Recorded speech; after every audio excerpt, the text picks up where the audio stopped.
राहुल जब से मेरी जिंदगी से गया है तब से मुझे लड़कों की शक्ल से भी नफरत हो गई। उसे मैंने बहुत प्यार किया।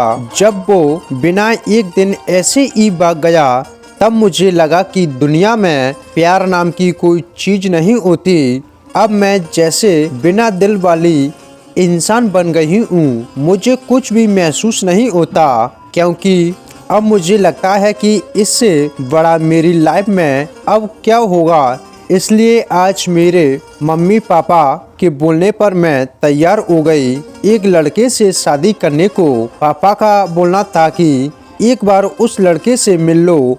मैंने मना किया क्योंकि जिसको मैं इतने सालों तक साथ में रहकर नहीं पहचान पाई, तो अब एक छोटी सी मुलाकात से एक अजनबी को क्या पहचान पाऊंगी। लेकिन लड़का भी मुझसे मिलना चाहता था। मैंने उसको मिलने को हामी भर दी। सच कहूँ तो मुझे अब किसी भी बात से कुछ फर्क नहीं पड़ता।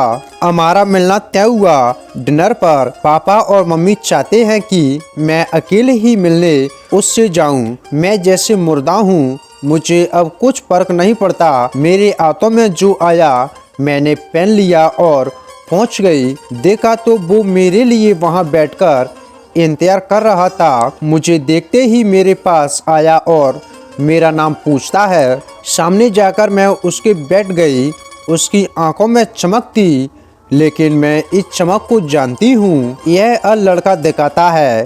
पहली मुलाकात में राहुल मुझे छोड़कर गया, लेकिन जिंदगी का बहुत बड़ा सबक मुझे सिखा कर गया। वो लड़का मेरा मुंह उतरा देखकर मुझसे पूछता है, क्या हुआ, सब ठीक है? मैंने भी उससे जवाब दिया कि मेरी थोड़ी तबीयत खराब है। फिर वो बोला कि आज क्यों मिलने आई, हम फिर कभी और भी डिनर कर सकते थे। बात तो वो अच्छी कर रहा था, लेकिन अच्छी बातें लड़कों की कितनी जल्दी बदल जाती हैं, इसका अंदाजा मुझे अब अच्छी तरह है। मैंने उसे कहा, नहीं मैं ठीक हूँ, कोई बात नहीं। खाना मेरी पसंद का ऑर्डर किया। फिर अचानक उसको किसी का कॉल आया और जब फ़ोन पर उससे बात की तो मैंने तय कर लिया कि अब मैं इससे शादी नहीं करूँगी। फ़ोन पर उसने अपना नाम बताया सामने वाले को और एक वही नाम था जिसे मैं अब कभी सुनना नहीं चाहती। उसका नाम भी राहुल था। मैं भी हैरान थी। मैं इतनी ज़्यादा खोई हुई थी कि अभी तक मैंने उसका नाम नहीं पूछा, ना पापा मम्मी से ना ही उससे। मैं एकदम से खड़ी हो गई और उसको बोला कि मैं जा रही हूँ, मेरी तबीयत ज़्यादा खराब है। वो जैसे घबरा गया। मुझसे बोला कि मैं छोड़ देता हूँ आपको गाड़ी से, पर मुझे अब उसके चेहरे से कही हर बात कांटे की तरह चुभ रही थी। उसको बिना जवाब दिए मैं वहाँ से चल जाती हूँ। वो मेरे पीछे पीछे आ रहा था। मेरी आंखों से अब आंसू टपकने लगे और मैं बाहर टैक्सी या ऑटो का इंतजार करने लगी। आंखों में मेरे आंसू देखकर उसने मेरी वहाँ पकड़ी और मुझे गाड़ी में बिठाने को कहा। उसने मेरी वहाँ पकड़ी, बस इतना तो बहुत था मेरे अंदर की आग को निकलने के लिए, और मैंने उसके मुंह पर जोर से एक थप्पड़ मार दिया। वो जैसे अक्का वक्का रह गया और फिर उस राहुल की भड़ास इस राहुल पर निकली और मैंने कहा, तुम लड़के अपने आप को समझते क्या हो?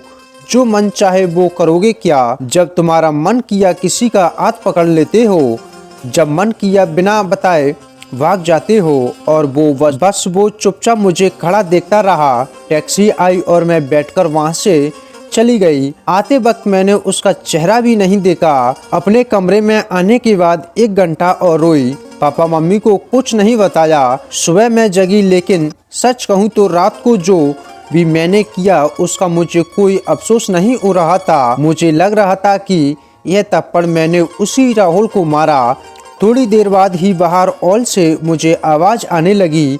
मम्मी मेरा दरवाज़ा बजा रही थी। मैंने दरवाज़ा खोला। मम्मी बोली कि राहुल आया है। अपने मम्मी पापा के साथ जल्दी तैयार होकर नीचे आ गई। मुझे पता चल गया था कि वो जरूर कल रात की बात करने आया होगा, लेकिन मुझे कोई डर नहीं था। मैं नीचे गई।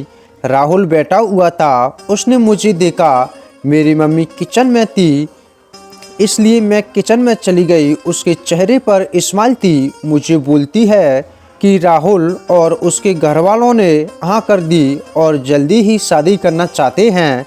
अब मुझे कुछ समझ नहीं आया कि जिस लड़के को मैंने कल थप्पड़ मारा, जाने अनजाने जिसे मैंने अपने एक्स बॉयफ्रेंड के बारे में बता दिया, वो मुझसे शादी को कैसे राजी हो गया। ऐसे तो मेरे लिए उसका नाम ही काफी था ना करने को, पर इस बात को जानने के लिए मैंने मम्मी को बोला कि मुझे उससे बात करनी है। वो फिर मेरे कमरे में आया और पहली बार मुझे लगा कि मैंने उसे देखा।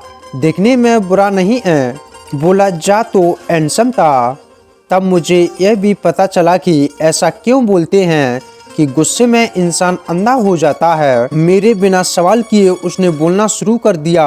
वो बोला कि मुझे पता है कि आपके साथ पहले शायद धोखा हुआ है और किसी हद तक आप सच्ची हैं। यह भी मुझे कल रात पता चल गया, इसलिए मुझे आपसे कल रात ही प्यार हो गया और मैं चाहता हूँ कि आप मुझे मौका दे आपको गलत साबित करने का कि सभी लड़के एक जैसे नहीं होते। उनकी यह बात सुनकर मैं ना नहीं कर सकती। एक वो राहुल था जो मुझे प्यार से विश्वास उठ गया और एक है राहुल था जो फिर से मुझे बिलीव कर गया था कि प्यार होता है। अगर दोस्तों आपको यह स्टोरी पसंद आई हो तो चैनल को सब्सक्राइब जरूर करें और वीडियो को लाइक करना ना भूलें।